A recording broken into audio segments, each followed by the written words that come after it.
Assalam. So today I thought I would try something different, a little different technique here. There's some things I do want to talk about, and I plan on getting to that. But my son, Ollie, we are going to make macaroni and cheese together. So Ollie, do you remember what we need for macaroni and cheese? Macaroni and cheese. Mm-hmm. You want to get that out for me? And milk. Okay. I want to use heavy cream. Because, yeah, we like it fattening. Yeah, well, some people worry about the heavy cream and stuff, but I'm not going to.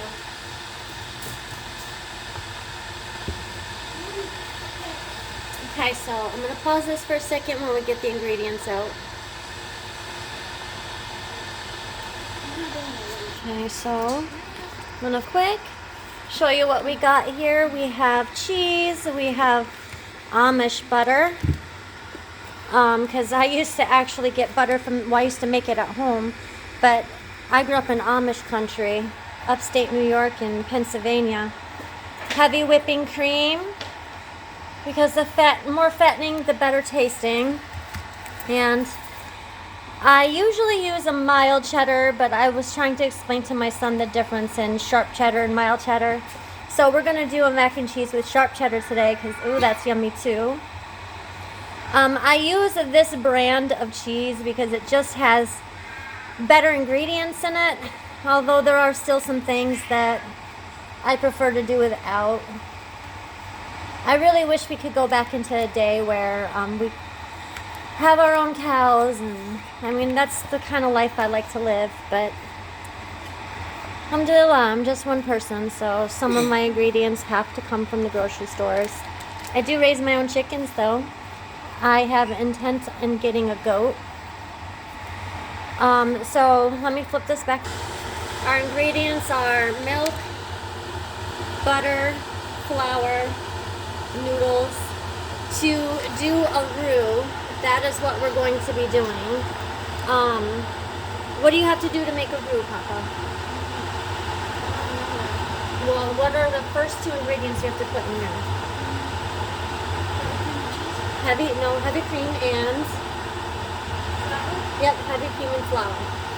And I'm going to pause this again. We'll get this set. Okay, so I'm here at the stove, melting my butter. Kind of melted it a little too much. Put about a half a cup of butter in there. Now, I really don't have a recipe that I can give you. I just kind of eyeball all this. I do it by what I know. But we use equal parts flour and equal parts butter. So, let's put some of our flour in here and get that going. Okay, Papa, here. You have to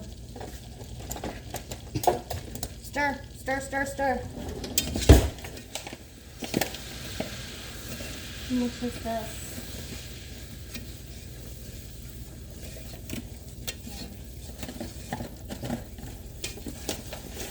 And you have to get the flour to be a nice golden color. You want to make sure it's fully cooked. Now, timing it, I would guess it's about 10 to 15 minutes. I'm going to put the timer on because I'm talking and I don't want to lose track. Oh, it's already doing the thing. Yeah, we don't want it to cook too fast, though. Let me see. We might have to add more butter now. No, that's good, actually. But this is how you make a roux. What are you going to call this video? I don't know. What do you think we should call it? How to make mac and cheese. How to make mac and cheese by Ollie? By both of us. Okay, Ollie and Mom. Okay. So yeah, it's kind of like looking kind of gross right now. Look at this. You can get it, okay, just kind of a blobby mess. But soon enough, the butter is going to really change the color here after it cooks for a while. It's going to get a nice golden color. Now, you can overdo this, so you got to be careful because I have burnt it before and had to start over from scratch. This is a very important step and it cannot be missed. And the people who are watching this video, do you see the shirt? What does your shirt say? Kindness cool, so everybody. Kindness is cool, right? Yeah, that's why everybody should be kind. Yep, everyone should be kind. I love that. Trying to raise my kids right. Love and light. Love and light. Oh yeah, I plan on making a bit of mac and cheese too. That's why I'm making so much. I like to make it ahead of time. It'll probably actually get eaten tonight because we're having it for lunch and for dinner. But sometimes I'll make I'll cook for an army, and I put it in freezer bags, and I just freeze it. And when I need it, I pull it out.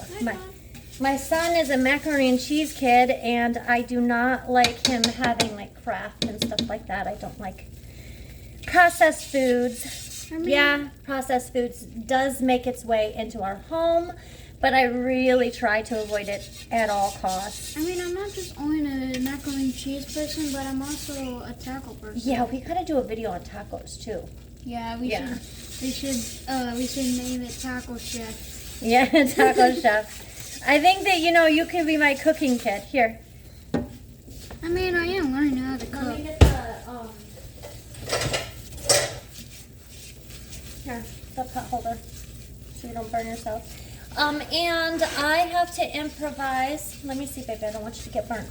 I have to boil my water in the kettle because it just doesn't seem to want to boil on the stove. It takes forever, and I just learned that it's faster this way. So I'm getting the water nice and hot. I'm so sorry, baby. I'm just glad that didn't burn.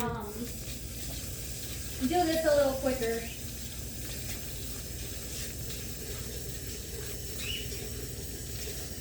We'll have to do another video on how to make coffee, right? Because I really make really good coffee. I mean, I never tried your coffee since the only thing I have is just hot cocoa. Yeah, well. That's why I don't know what caffeine tastes like. I've let you try coffee. I don't want you to have too much of it, though. But for all you parents out there who think that, hot cocoa is a better solution because they're kids and they can't have caffeine, know that hot chocolate has the same amount of caffeine as a cup of coffee. So you're doing really good at that. I'm going to play some of this video I wanted to share with you guys. Let me see if I can turn the volume up. Do you hear the cooking sound? There we go. At least we got some cheese. Responsible for dismantling. Oh my God, are you okay? Okay. Okay, so we got Ollie all better now.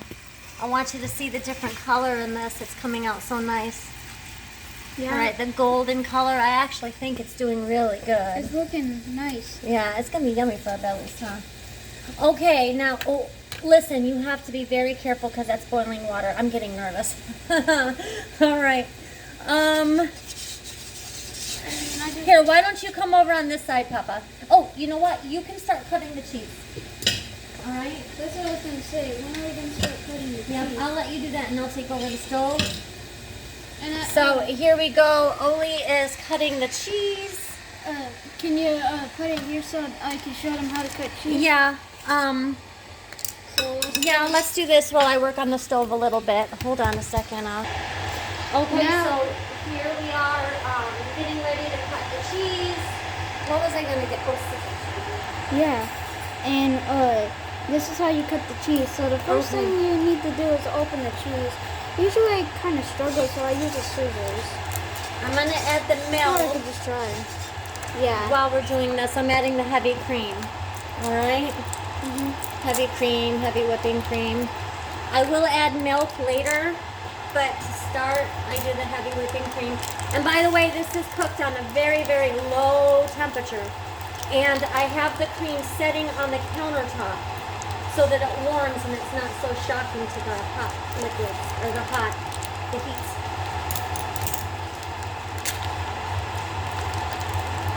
And then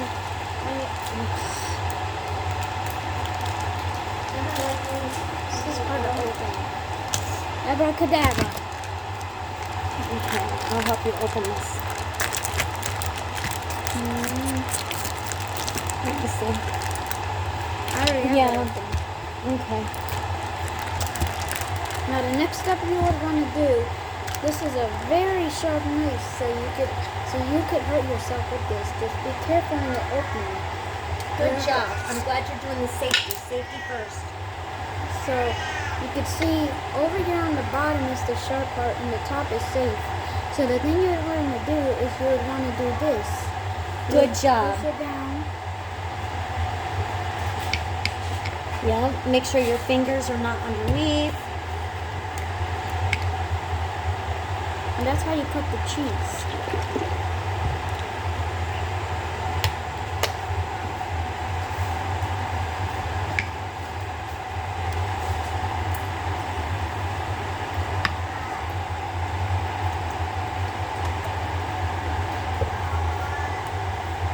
Mama, Yeah. what's the secret ingredient? What is the secret ingredient? Tell everyone what our secret ingredient and why our stuff tastes better than bought-in stuff, than store-bought stuff. You're the one who has to say it. It's L-O-V-E. Love. The secret ingredient is love. When you make things with love, it always tastes better. I'm so glad you brought that up. All right, while we're cutting the cheese and letting this roux set, I probably have too much in here, but I'm just gonna go ahead and do it. I wanted to watch a video with you guys. There, I'm done cutting it. Now, I'm going to just put it in the seed.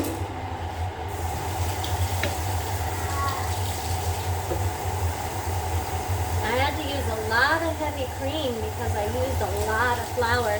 I probably don't have enough cheese. I might just end up dumping some of this. But I wanted to show you, here's the roux. All right, we mixed some heavy cream with the flour and butter that we had, I don't know what you call it, browned, cooked up there. And this sets for about 20 minutes. Like I said, I do everything by look. I do not use a recipe, so I don't know what to tell you. Now, I wanted to watch some TV with you guys. Let's do this, huh? Talk about some things. Thank you very much. Now, are we going to put the cheese in? Not yet. This has got to heat up for about 20 minutes. Stir this carefully. Press. I'm going to show our friends the television now. Today Okay. I'm delighted to welcome Israeli Prime Minister Benjamin Netanyahu back to the White House. It's a wonderful feeling, a wonderful event. We had fantastic talks, and thank you very much with your staff. He's the first foreign head of state to visit during our administration, and Bibi, I want to say it's an honor to have you with us. Over the past 4 years, the U.S. and the Israeli alliance has been So you know what tested we're more than watching. any time in history. But the bonds of friendship and affection between the American and Israeli people have endured for generations, and they are absolutely unbreakable. They are unbreakable. Be very I'm careful, confident Papa. that under Watch our this. leadership, the cherished Alright. alliance between our two countries will soon be stronger than ever. We had a great relationship. We had great victories together 4 years ago. Not so many victories over the past 4 years, however. In my Okay, notice footstep, how he's Prime taking Minister, glory I for forged everything. a Showboating, tremendously isn't that successful nice? partnership that brought peace and stability Here in to this the country, they Middle like to East play the like it back hadn't and forth seen in game. decades. Together But we it's all defeated one- ISIS. We ended the they're just disastrous puppets, Iran that's all. nuclear deal, one of the worst deals ever made, by the way, and imposed the toughest ever sanctions on the Iranian regime. We starved Hamas and Iran's other terrorist proxies, Yeah. and Oh yeah, we've started got to put. like I forgot to they put the had never pepper seen in it. before. Resources, support disappeared See, for them. I'm missing steps because that was supposed to be done with the Recognized flour. Israel's capital, opened the American So we really embassy gotta in mix it up Jerusalem, now. and got Oh, it built, by the boy. way. Are you Built okay? it too. Just not only What's wrong? designated it, Boy, but you got have it to- built. at a price that nobody's seen We like pepper in this for house. 40 years. We got it built, it's beautiful, And plus all we don't even Jerusalem like salt. stone, We only just right like a from little. nearby, and like it to was use some it's garlic, something that's too. very special. And recognized Israeli sovereignty Garlic's over good the in everything. Golan I'm Heights, Italian. something that Me they too. talked about for 70 You're years. Italian and too? They weren't able to get it. I got it. And with the historic Abraham Accord, something that was really an achievement that And Mom, was, I think, going Hold to on. become more and more important Most because Italians we eat- achieved the most significant Oh, it's Middle East spaghetti. peace agreements Yeah. in So half a how would I century, not but be the Italian Abraham if I- Accords in particular, and if I I really wasn't believe that Italian, many then I would countries not will soon be eating joining spaghetti. this amazing peace and economic development transaction. I like It really is spaghetti. a Can you fill an that up for economic me? development transaction. Up to the full part. I think we're gonna have a You lot mean of a people max? signing Yeah, up very max. quickly. Unfortunately, for 4 years, No. nobody signed up. Nobody did anything for 4 years. Salt and except pepper. in Well, the I don't negative. really put salt in. Unfortunately, the weakness But pepper in and garlic. incompetence of those I years figured has there's caused enough 4 salt years in the of greater butter. damage around the globe And I than try was done, to not including use as much salt in the Middle in East. Great foods and damage all stuff. over the globe. The horrors of October 7th would never have happened if I were president. The Ukraine and Russia disaster would never have happened if I were president. Over the past 16 months, Israel has endured a sustained, aggressive, and murderous assault on every front. But they Now, fought back know them bravely. by their You see that? fruits. You know that. What we have You can't justify the number. It's like 42,000 innocent men, women, and children who have been unalived since that day. So know them by their fruits. Don't listen to how the message is being said. Okay? Know them by their fruits. For meeting this trial with courage and determination and unflinching resolve. They have been Ooh, these strong. things are heavy. In our meetings today, the Prime Minister and I focused on the future, discussing Yeah, we how don't we can really work need to turn together that to on. ensure Hamas is eliminated and ultimately restore peace to a We'll very get an ice pack. troubled region. It's been troubled, but what's Yeah. happened in the last 4 years has not been good. I want to thank Prime Minister Netanyahu for working closely with Mike. Okay, now I want to make some comments here. Sorry. So know them by their fruits, all right? Because it seems like the monsters are really painting themselves out to be the victims. But you cannot justify. Are you okay? Yeah, it's just still burning. All right. Well, here, not that. I'm gonna use this. But you can't justify how many innocents have been killed or unalived. Sorry. Wait a minute, on the line. Yeah. Well, let me just talk, baby. This is stuff that I try not to concern you too much with. But anyways, it's our Palestinian brothers and sisters. Anyways, you can't justify all the unaliving that's been done. And the way it's spun all the time. First of all, I know that it's quite popular just to label someone, you know, anti-whatever, anti-this, anti-that, racist, whatever. I know the term or anti-Semitic. It's just a very, very foolish term. It's being used as a political play, really. I want people to understand that Palestinians are Semitic people too. So you really have to dig into that word because it's so ignorant for people to run around and say this. But they're making out the Palestinians to be these monsters.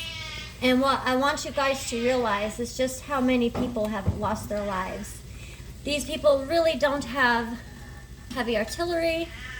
I'm U.S. military, so, you know, I know that we've got all the good toys. I don't even want to say toys, you know, but these people are truly just trying to defend themselves with whatever they have. And, you know, the ones who are losing their lives are not even the ones who are, they're just trying to survive. These are little kids who just want to go to school. I know little Han, she really, her image just in her voice, I'm going to cry. But it sits in my heart, and I can't forget about her. She was just a little girl who wanted to go to school. But they use these terms to scare us, to get us to comply into their rhetoric. And some of the things that they're saying here, I want you guys to think about.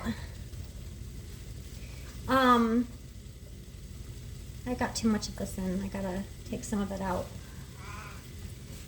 Like, they say that, I don't know how to say this without getting, whatever. I'm trying to think of words to use, but they say that Palestinians are being used as human shields, which is so far from the truth. I remember I made a video, I made a lot of this, but I made a video a couple days ago of a cartoon ad where they had, Palestinian soldiers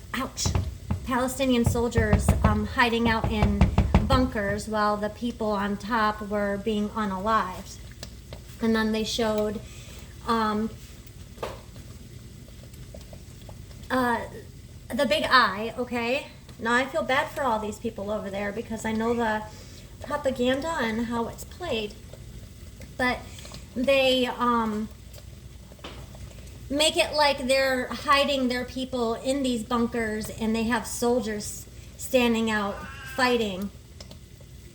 But that's not what I see. I see a lot of TikTok videos and things like that, Facebook videos.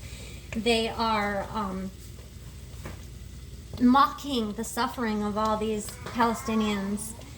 And it doesn't seem like they're hiding too well. They've got pretty good internet reception hiding down there in the bunker from these, horrible, monstrous Palestinian people. I just want people to start thinking critically. Start thinking for yourself. Stop buying into this, idea that they're trying to sell you. I once did. I signed up for my service right after 9/11. Oops, sorry. But I know in end times it's written that the truthsayer will become the liar and the liar will become the truthsayer. It's going to get more and more confusing, more and more harder to tell who the heroes are and the victims are. But I wish that more people would look into the other side. That's what I did. I looked into the other side. I wanted to see what these people were thinking when they were raising their kids to, have all this hatred and stuff. And I found out that it was so far from the truth. And then there's language in this video, like babies that have been, let me see, I'm trying to really, change my words here, but babies that have been burnt alive, that's what they're saying. All this essays that is happening. Now they can say it without the censorship, but I can't. But all this stuff that's happening that they're running with, this agenda. But that's not how my Palestinians who do believe in the Quran, that is not how they believe they do. That's not how they handle things, I promise you. This is all just stories you're being told. There's a chapter in the Quran. It's called, it's to do with the Battle of Tabuk, chapter 9. And I wish I could explain it better, so I really wish that I had, one of my Muslim friends to help me out with this stuff. Goodness, I'm drawing a blank right now. But anyways, I'm trying to cook and talk at the same time, and I'm just not good at this stuff.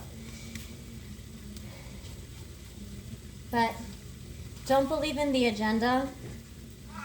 Listen to, use discernment, use your own eyes and your own ears to see what's being said. I see in this video right here with the address, the presidential address, I see a lot of ego. And that's what they like to play. They like to play one against the other and blame it on the other guy. All the time they blame it on the other guy. We just switched presidents. I don't even get into the election or debates anymore because I know it's all the same. It's all the same overhead. These people are just puppets. When they say that they can't do something, and then you see another president come in, and all of a sudden there's a ceasefire and all this other stuff, you know that there's agenda behind it. And just how easy these things can be done.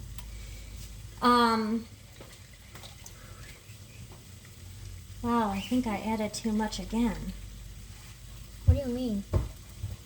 It's not the texture I wanted. Probably should have waited. Oh, I can add more of this. That's good. But,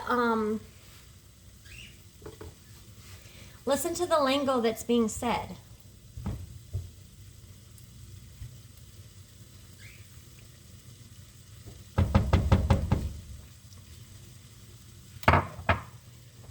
I encourage everyone to go and, talk to a Muslim themselves, find out what's in their heart. I'm gonna see if Kyder wants any. Yeah. That is what I did. There is warfare that's spoken about in the Quran. It's in chapter 9. That chapter has to do with the Battle of Tabuk, and it's something that people should know. In Islamic warfare, it's very clearly written, we are to treat people humanely. And When it talks about the killing the infidel, unaliving the infidel, it means the people who are still fighting against you.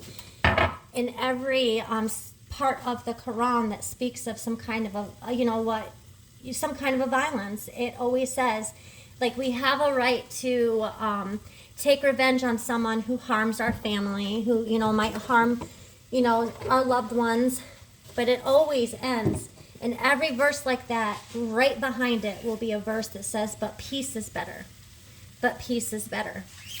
And this is important because I know in my heart I feel the same way, which is why I am Muslim. When we allow our enemy forgiveness here on earth, they have to face Allah in the end times. In the day of judgment, they face him, and they have to face that judgment.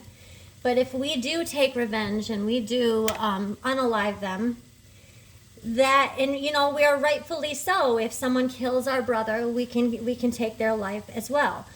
But like I said, peace is better.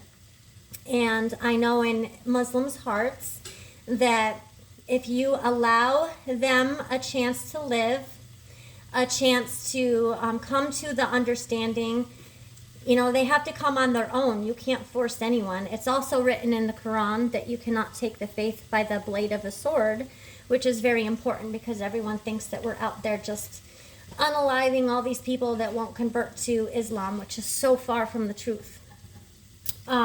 You cannot force anyone. That's taking their free will, and to take their free will is a heavy, heavy sin on us.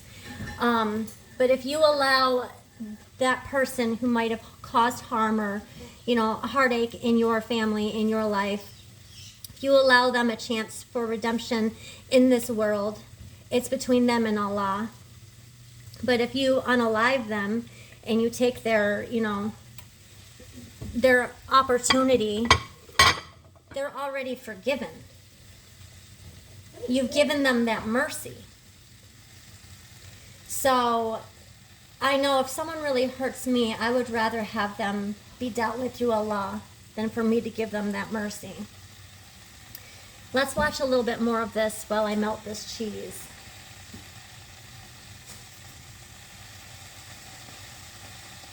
We're not focused on the future, discussing how we can work together to ensure Hamas is eliminated You and put that one in. ultimately restore peace to We need our all the cheese hot, baby. region. it's been trouble, but what's happened in the last 4 years has not been good. I want to thank Prime Minister Netanyahu for working closely with my transition team, special envoy who's Steve Kyler? Woodcock, who's Well, that's an here somewhere. interesting Steve? question because Kyler Steve is actually is my what a brother, job but you've with done. a K. What a Yeah. good job you've done. And he usually sits. Okay. I don't really want to give out too much Fantastic job. information. National Here. Security Advisor Mike Waltz, thank you, I'm Mike, even for debating working so whether I well should with have us. you on there or not. Thank you. But I'm going to. We have, in addition, Marco Rubio, who is on the phone right now, listening to every single word that we say, and he's going to be great. And Pete, congratulations, and Scott, congratulations. I see you're here, and Caroline's been doing a great job. She's really probably talking about more than anybody here. She's done a fantastic job, and thank you very much, Caroline. We're proud of you. But we'll only be satisfied when all of these problems are solved, and we have continued to solve them, and that's going to happen. And it's going to happen, I think, very quickly. I also strongly believe that the Gaza Strip, which has been a symbol of death and destruction for so many decades, and so bad for the people anywhere near it. Yeah. Listen to this, guys. Listen to this.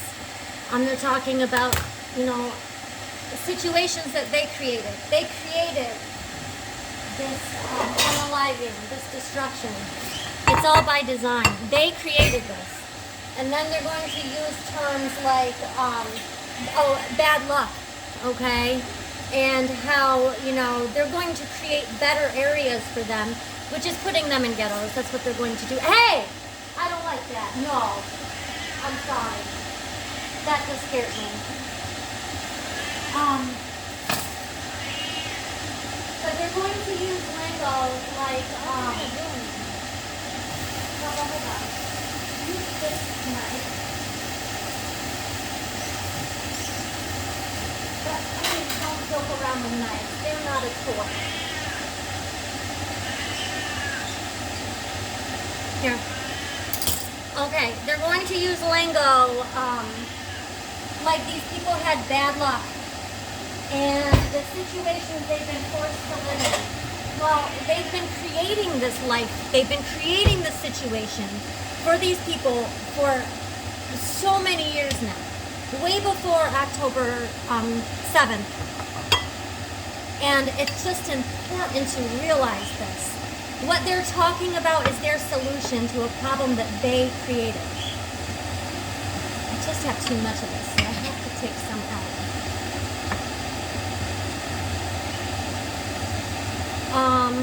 Now, after I got over the shock of my son, hold on. He's a good boy. He's a really good boy. Just a kid though, and doesn't realize the gravity of some things, Okay. Well, can I have some of that cheese so we can start melting it, and then I'll give you room to make more. Okay. Cut up those pieces. Okay, that's good. That's good. Now I'll put this in the pan and we'll start melting this. All right. Let me play this a little bit more so you guys can hear it. Okay, just can't go back. If you go back, it's going to end up the same way it has for 100 years. That's a threat. This ceasefire could be the beginning of a larger That means they're not war. going to stop until everyone's gone. Bloodshed and killing once and for all. With the same goal in mind, my administration is removing weapons. They're Trust unaliving and they're lives and rebuilding shedding. American strength throughout the region. And we've really done that. We're a respected nation again. A lot's happened in the last couple of weeks. We are actually a very respected nation again. I ended the last administration's de facto arms embargo on over $1 billion in military assistance for Israel. I'm also pleased to announce that this afternoon the United States withdrew from the anti-Semitic UN Human Rights Council. See how they run with that word? Support for the UN relief and work They're safety playing with everyone's intellect. Don't be stupid. Today I also took action to restore a maximum pressure policy on the Iranian regime, and we will once again enforce the most aggressive possible Yeah, sanctions. and I just heard about this and I got really upset. Zero and diminish the regime's capacity to fund terror throughout the region and throughout the world. We had no threat when I left office Iran was not able to sell oil. Yeah, big old Nobody cheese was cut. buying oil because I said, don't buy it. If you buy it, you're not doing any business with the United States. And Hamas was not being funded. Hezbollah was not being funded. Nobody was being funded. There would never have been an October 7th. 2 weeks ago, I once again designated the Houthis as a terrorist organization. They're trying to destroy. They're not the T word, I promise you. That's not going to happen. And over the weekend, I ordered airstrikes against senior And this ISIS I leaders cry. hiding in the caves of Somalia and took them out. Here in America, we've begun the process of deporting foreign terrorists, jihadists, and Hamas sympathizers from our soil, just as we have people that are. Please, I wish people would understand this is all a dog and pony show. It's not what you see. These people they're calling the T word, it's just them trying to defend their own countries after the tyranny of what they have to face on a daily basis. The Houthis, I don't know too much about them, but I do know that they're the only ones that stood up for my Palestinian brothers and sisters when everyone else is standing down. So I have a lot of respect for them. I know Al-Qaeda, that was a military, U.S. military. They created that group. And I believe ISIS is part of that too, which I tread lightly saying, those terms because I wonder about my own censorship here. But I know that the Taliban that everyone fears so much, that is just a military for their country, just like we have here with the Marines, the Army, the Air Force. It's just a military. And what you hear about these people is not true. With Islam, we have a great respect for women. Women are actually held on a pedestal. Hey, I got some more cheese. It is our choice. Like I said, even with everything, it's like if you force a woman to wear a hijab, then you're taking her free will. There are countries that do this, but not to mistake culture with our deen, because these countries that do this are they're not practicing Islam. What else did I want to say? But I do know that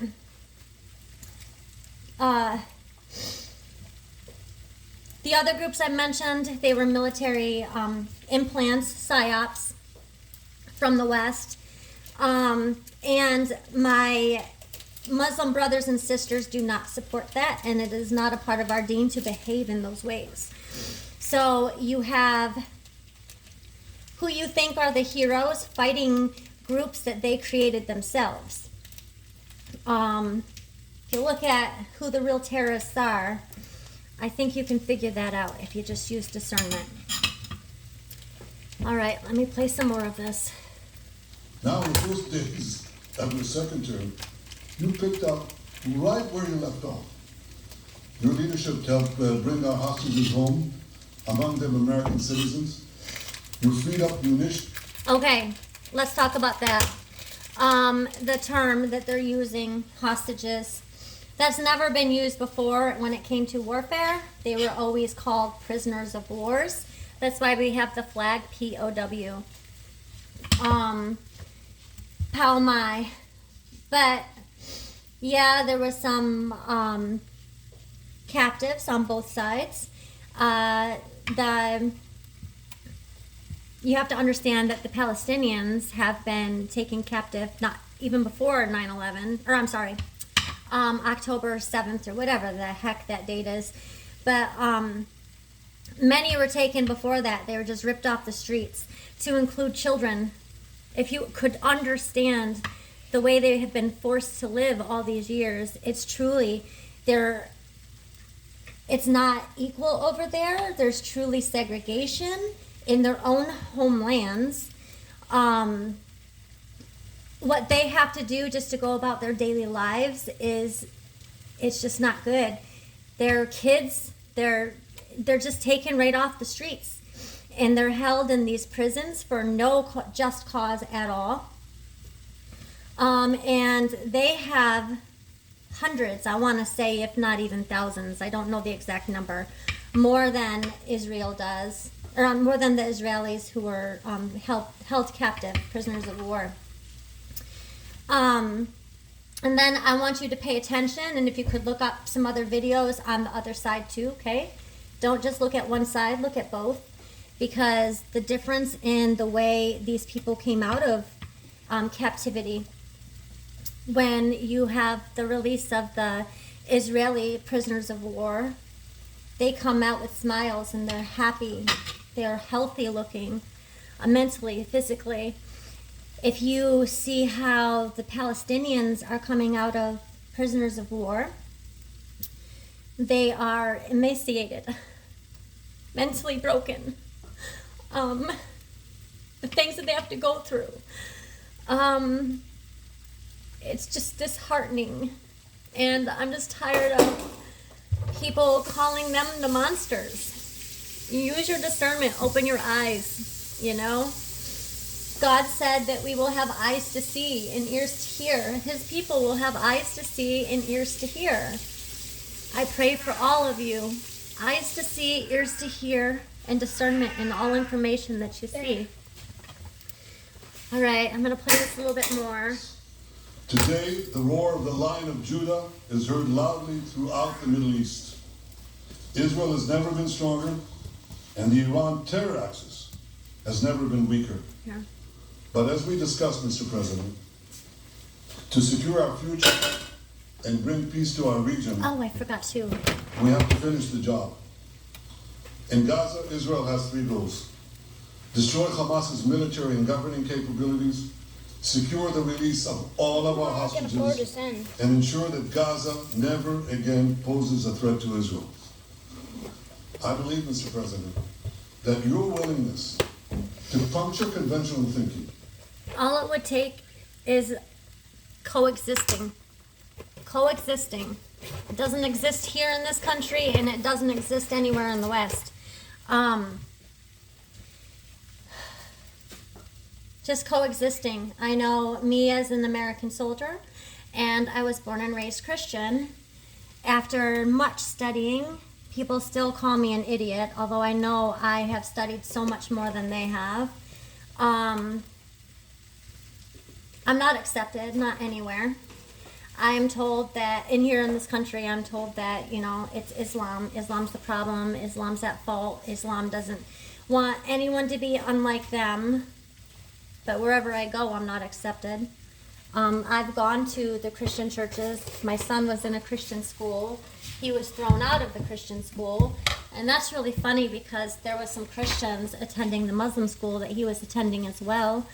And they were able to practice their religion the way they wanted to practice it without any restrictions. They were accepted right along with my Muslim brothers and sisters who were attending that school. They walked around without hijabs. No one said anything about them. By the way, not all Muslims do wear hijabs. That's important to know too. So you could very well be talking to a Muslim sister and not know that she's Muslim. I wear my hijab full time, but it's a choice. It is what Allah expects from us, to cover ourselves. But like I said, no one is to force us to do anything. It is our free will. Let me see. Been doing a good job. He's been working very hard on all things, but this in particular. We'll take some questions, please. Can you get out the strainer? Yes, ma'am. Go ahead, please. Go ahead. Yay! Yeah, go Get out ahead. the strainer, babe. Can a normalization deal with Saudi Arabia Drain be this. achieved without the acknowledgement of a Palestinian state? That I got question it. for you too, Mr. Prime Minister. And Mr. President, Baby, given what can you you said clean about up Gaza, did the U.S. send Thank troops you. to help secure the security package? So Saudi Arabia is going to be very helpful, and they have been very helpful. They want peace in the Middle East. It's very simple. We know their leader and their leaders very well. They're wonderful people, and they want peace in the Middle East. Okay, now I want you to hear this, and you can go back. I'll try and link this to this video. Go back and listen to the speech itself, okay? Their only solution for peace is to make everyone indigenous to those areas leave or die or unalive. I'm sorry. They don't have any other solution. There are some other things going on in this, where I live, this country, I want to discuss, but it probably have to be in another video. But there's something called the Merchants of Chaos. I learned this in Scientology. I told you I studied many different things, but the Merchants of Chaos I see playing out on a daily. Everything is put in a fearful way. Things are worded in a way to act on your emotions, and people don't think when they act on their emotions. I have trouble with that too. I'm a very emotional person, and it's hard for me to get words out when I get riled up. But I try to be more cognitive of this now. But yeah, look up the term Merchants of Chaos. That's exactly what we're dealing with here, and around the world. The media is bought by the oligarchies, or whatever you want to call them, oligarchies. I don't articulate very well, but there's an agenda behind all the stuff you hear. And if you are cognitive about this, you'll have eyes to see, ears to hear. You can be discernment with all the information that you're getting. So don't necessarily believe just one thing you're being fed. And it's not just the media here in the West. It's the media around the world. Try and look for alternatives. Individual reporters. I want to say YouTube, but a lot of reporters who speak up truth, they get censored. Oh, I did this again. I'm not good with electronics. Least, Okay. as far as Gaza is concerned, we'll do what is necessary. If it's necessary, we'll do that. We're going to take over that piece. We're going to develop it, create thousands and thousands take of jobs. over that place and develop it. It'll be something that the entire Middle East can be very proud of. Now, another thing I wanted to touch base on here is, there is a real estate thing going on right now. You have the Z's. They have their inside group of people, and they are actually selling land over there in the Gaza Strip right now to Americans, I know over here in America, but I'm sure it's other areas in the West too, to encourage people to move there and build there in the Western way. So it is a land grab. It most definitely is a land grab. And notice how they're saying that, it's just a horrible place to be. It's just been unlucky for these people. So we need to make them move. And they're going to move them into areas they choose. And they'll develop it in ways that they feel they should live in, which is going to be very ghetto. It's going to be a ghetto base. They're not going to be treated like human beings. And these people are going to move in and rebuild it and make it the way they want, and on stolen land.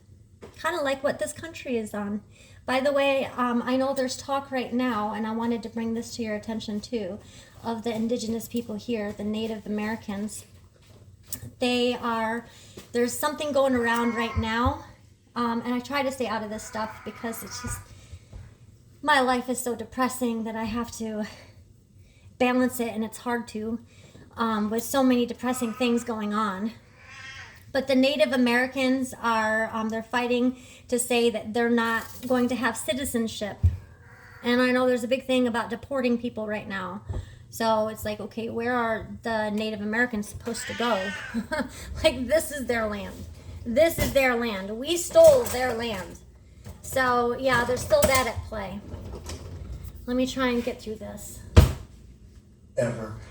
Over and over again, and then it starts, and then the killing starts, and all the other problems start, and you end up in the same place, and we don't want to see that happen. So by the United States, with its stability and strength, only especially the strength that we're developing and developed over the last fairly short period of time, I would say really since the election, I think will be a great keeper of something that is very, very strong, very Careful. powerful, and very, very good for the area, not just for Israel, for the entire Middle East, very important. It's And hot. we'll, again, have thousands of jobs, and there'll be jobs for everyone, not for a specific group of people, but for everybody.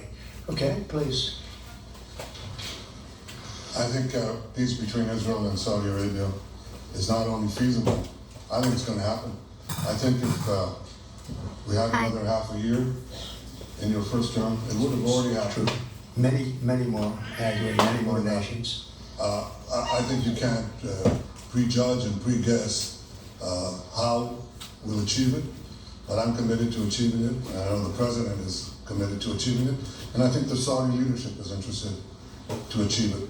So we'll give it a good shot, and I think we'll succeed. Yeah, please go ahead. It's starchy.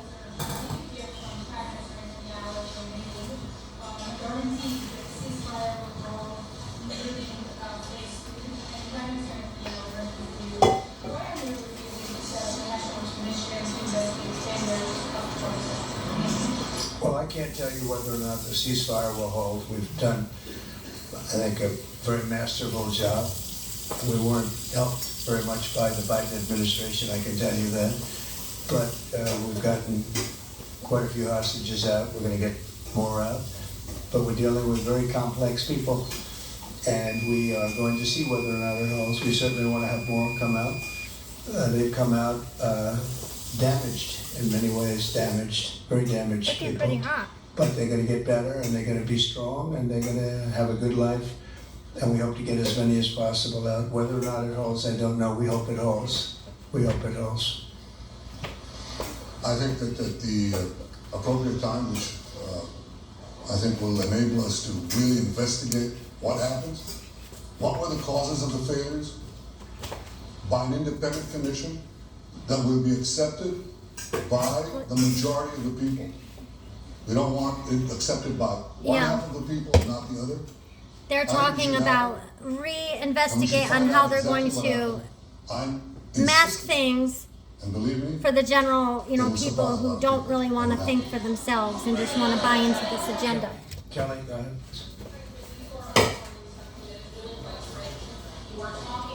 Ooh, that's hot. Thank you, Mr. President, Mr. Prime Minister. You are talking tonight about the United States taking over a sovereign territory. What authority would allow you to do that? Are you talking about a permanent occupation there, redevelopment? And Mr. Prime Minister, do you see this idea as a way to expand the boundaries of Israel and to have a longer peace, even though the Israeli people know how important that land is to you and your citizens, just as the space is inherited by the Palestinians as well? I do see a long-term ownership position, and I see that they bring in great stability to that part of the Middle East and maybe the entire Middle East. And everybody I've spoken to, this was not a decision made lightly. Everybody I've spoken to loves the idea of the United States owning that piece of land, developing and creating thousands of jobs with something that will be magnificent. Everyone except for Really the magnificent area Palestinians, that the nobody would indigenous know. people Nobody who can live look there. Because all they see is death and destruction and rubble and demolished buildings. What the falling West all has over. done to that It's just land. a terrible sight. I've studied it. Yeah, I've studied terrible. this very closely over I agree. a lot of months, and I've seen it from every different angle, and it's a very, very dangerous place to be, and it's only going to get worse. And I think this is an idea that's gotten tremendous, and I'm talking about from the highest level of leadership, gotten tremendous praise. And if the United States can help to bring stability and peace in the Middle East, we'll do that. 54 minutes. Can you get me some more Tonight, elbow noodles? I got way our too three much. goals. I mean, the third goal is to make sure that Gaza never poses a threat to Israel again. President Trump is taking it to a much higher level. He sees a different future for that piece of land that has been the focus of so much terrorism, so many attacks against us, so many trials and so many tribulations. He has a different idea. And I think it's worth paying attention to this.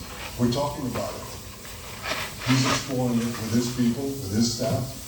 I think it's something that could change history, and it's worthwhile really pursuing this. I want them to avenue. hear this. Yeah, please go ahead. Go ahead. Huh?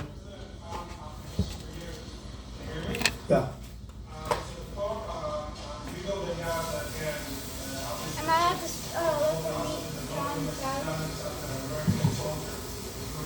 Wait, I want them to hear this.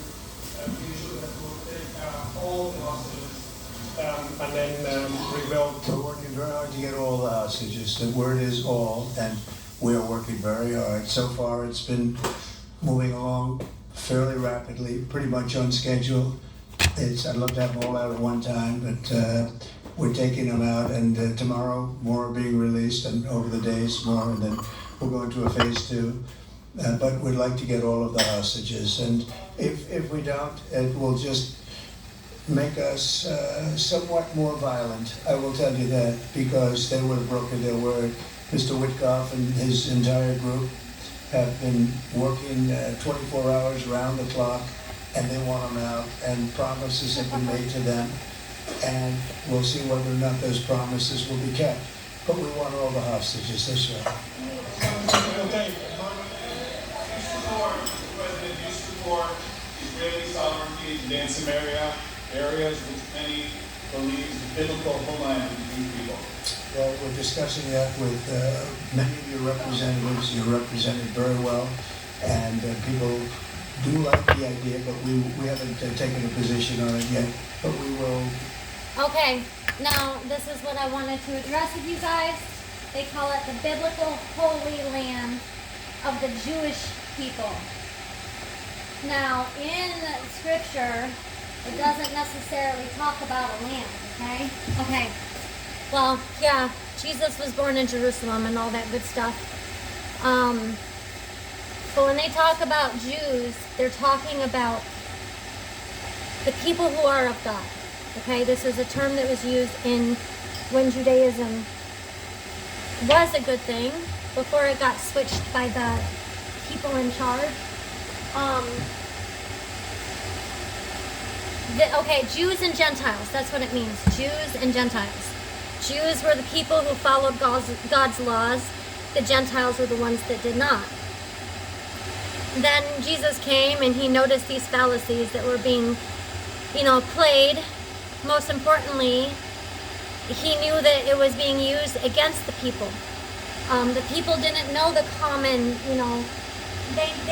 common people didn't know how to speak Hebrew, and you had only scholars and stuff that were in charge of that.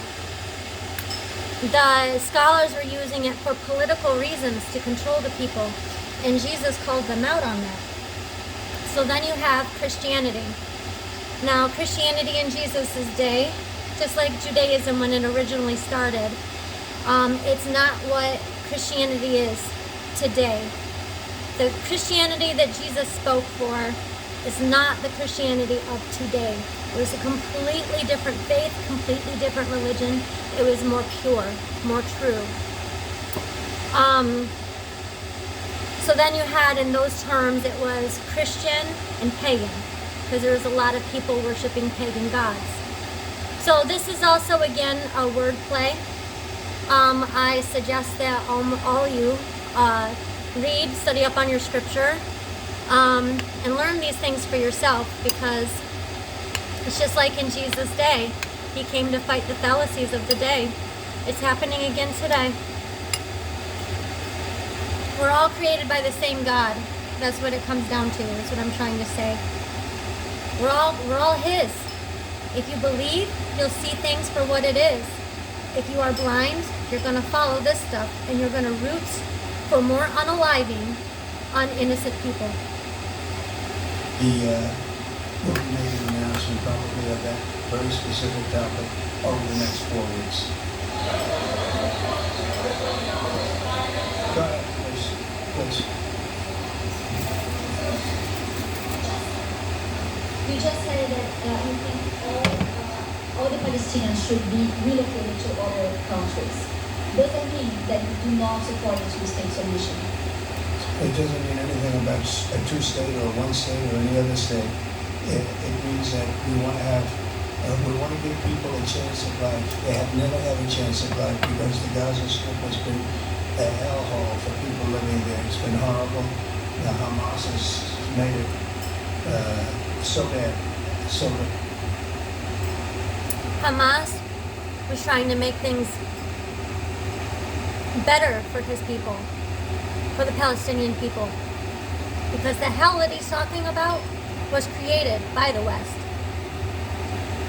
By the so-called country of Israel, who are not Jewish, by the way. The majority of the people in Israel consider themselves to be atheists. They don't believe in God at all. And it's proof when you see the way they live their lives. I think it's a joke when they show Israeli soldiers and they sexualize them. It's a joke. I mean, they have no standards. And they do this because it's a political dog and pony show.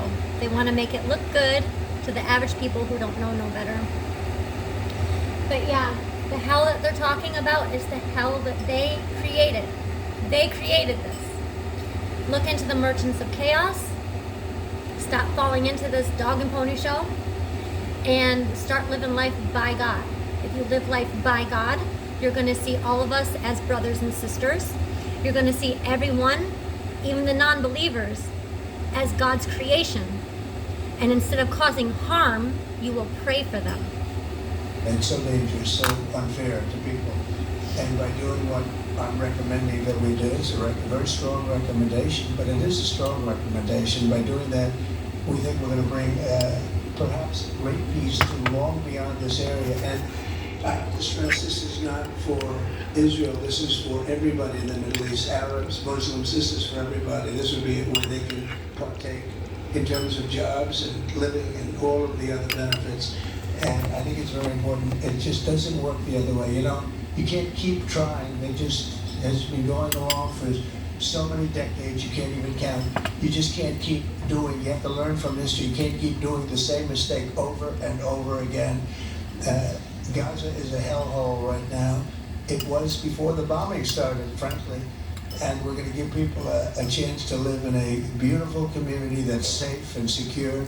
And I think you're going to see a tremendous outflowing of support. I can tell you, I spoke to other leaders of countries in the Middle East, and they love the idea. They say it would really bring stability, and what we need is stability. Yes, sir, please. Go ahead. Thank you.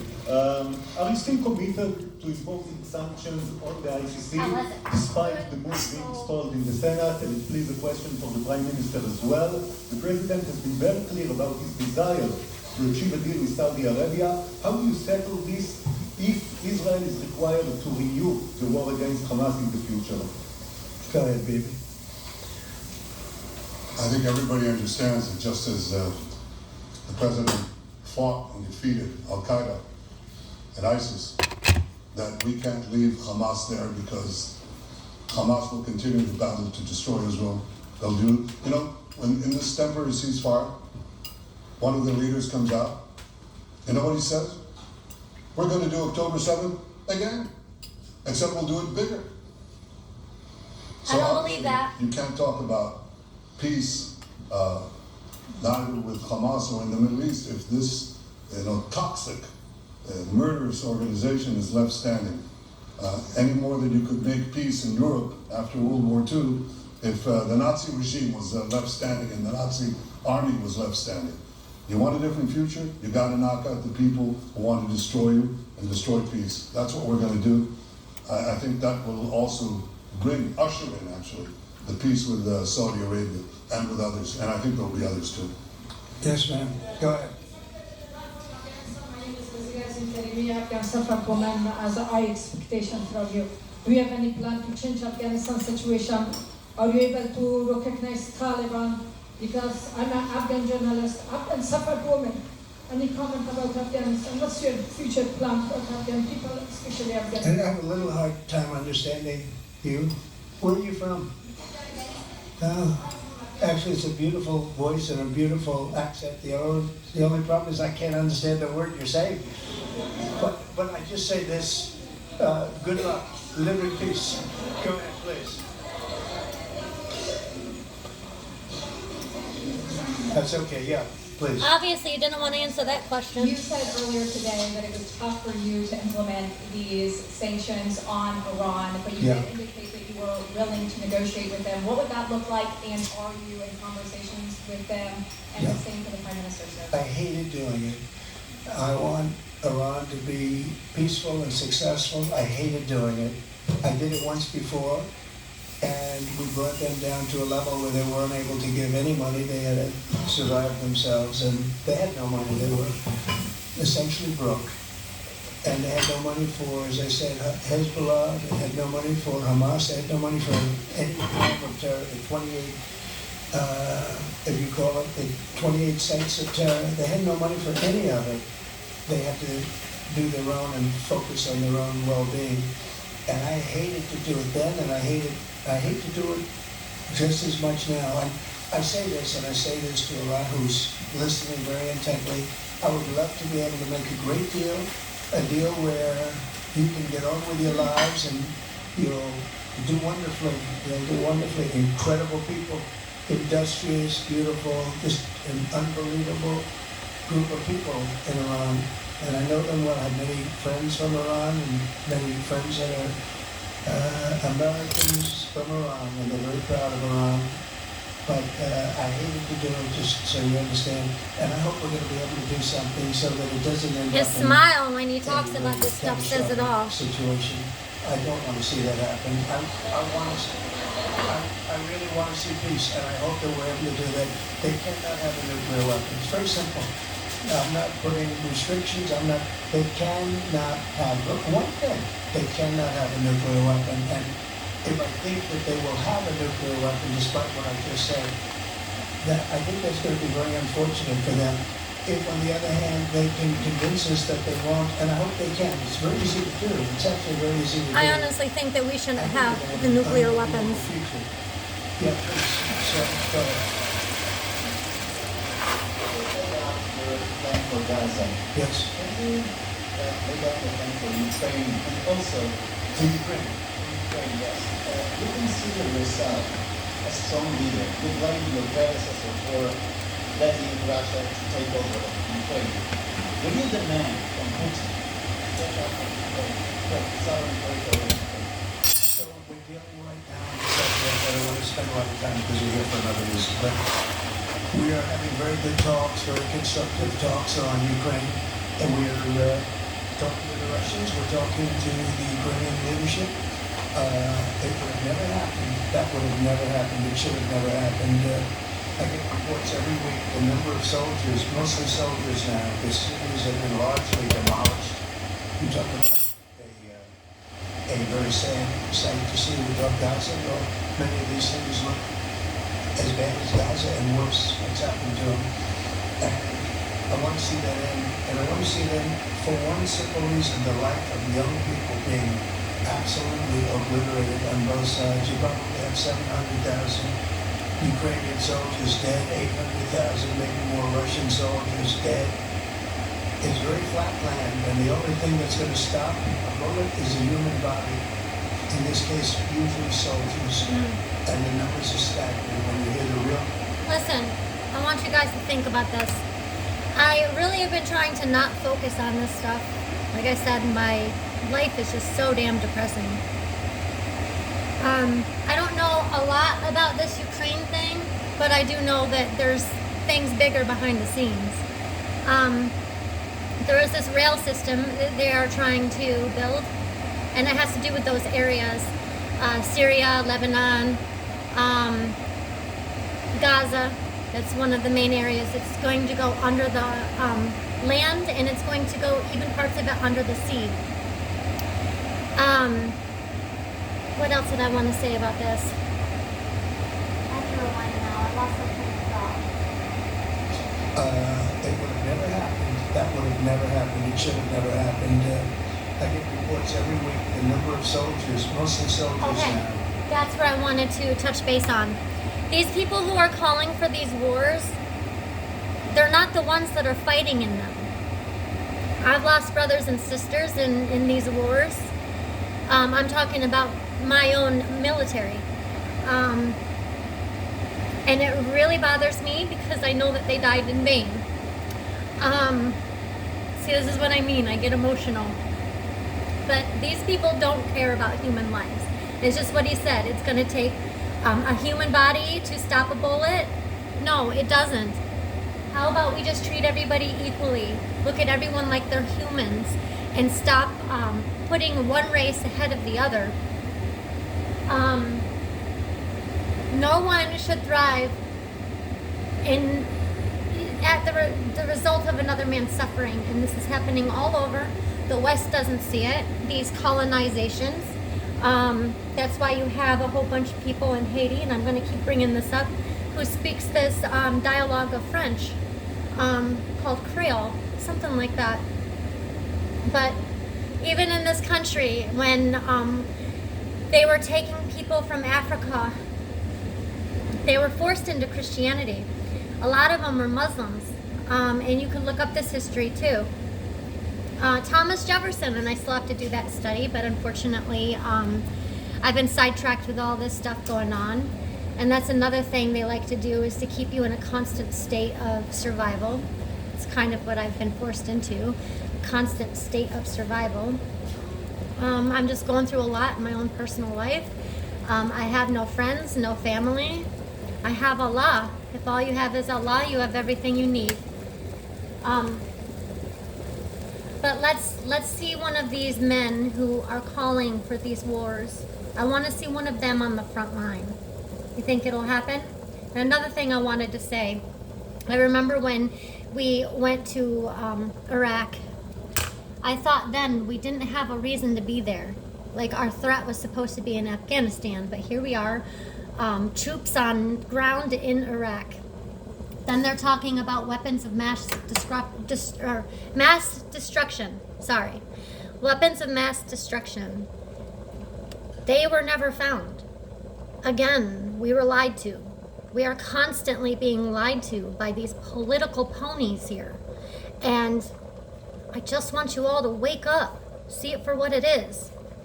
Whether you want to believe in whatever God you want to believe in. I've studied many different religions. They all speak of peace. And the worst thing that anyone can do is to fight in the name of God.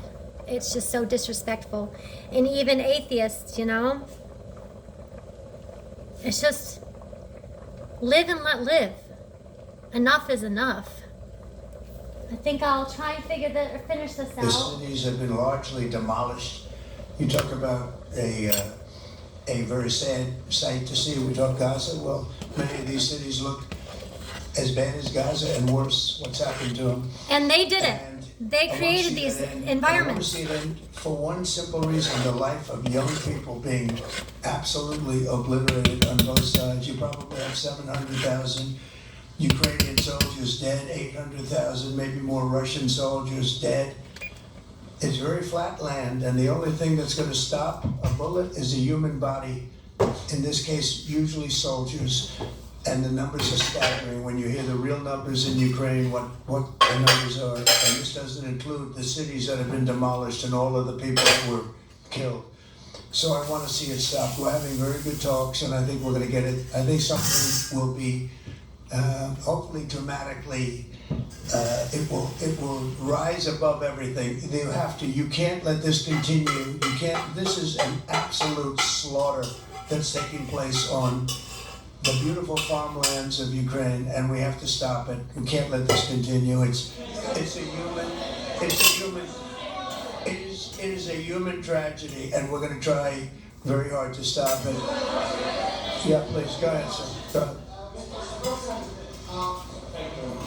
Okay. Mr. President, what's your view about the Palestinian leader Abbas' role in all the regional changes you want to do? And the question for the Prime Minister, what's your view on President Trump wanting to reach a deal with Iran and not a much more active military stance towards him? Go ahead, baby. Go ahead. I think the President just said something that I think is the pivot of everything that we're talking about. He said Iran cannot have a nuclear weapon. And we fully agree with that. If this goal can be achieved by a maximum pressure campaign, so be it. But I think the most important thing is to focus on the goal, which the president just did, and I fully agree with it. Okay, I'll just link this so that you guys can watch it for yourselves. I'm going to end with this. I want the world to know who thinks that the average citizen here in the U.S. supports this. We don't. We can't stand what Trump is doing. We don't like him either. It's not a decision that we all voted on. There's a lot of things happening right now. Coups being done. Yeah, I kind of think that it's happening because we've been sleeping for so long. And for those around the world who, for those here in this country, understand that if you think like this, know that you're not the majority.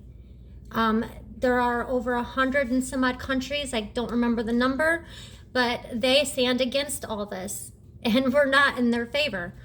Really, the only two countries that do support this are Israel and the U.S. There is things being done around the world. I don't know just how it's going to play out, but I know that Israeli soldiers, they travel. They're going to be arrested in other countries. The Court of Justice there, they actually found them guilty. I don't know if you're paying attention to this, but if you think and you agree with this, know that you're not the majority. You're just isolated in your own little corner of the world. It's really bad here. It's like North Korea. I can't talk about anything without being censored. And I'm an American soldier. I fought for our rights. And I'm just having them ripped right away from us, right in front of my eyes, and there's nothing I can do about it.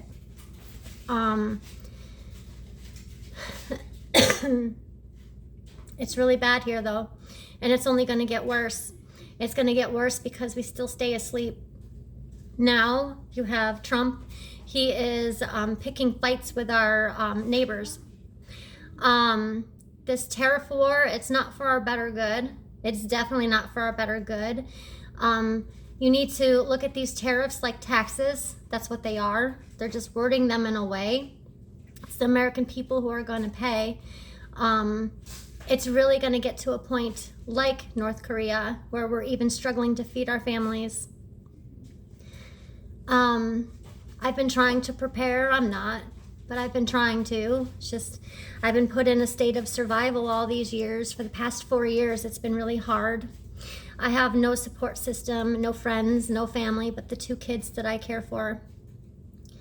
But I leave my faith and my trust in Allah, and I honestly hope that I don't survive this. I'm ready to go. I'm just waiting for him to call me home.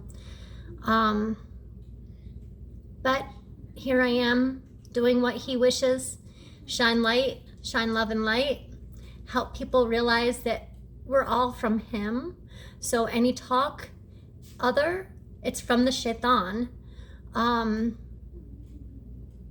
Allah doesn't want no one to harm anyone, especially in his name. I use biblical scripture because I know biblical scripture. I actually know that better than I know the Quran. I'm still working on the Quran. It's only been 4 years with that. But in biblical scripture, and I use this term a lot, know them by their fruits. Know them by their fruits.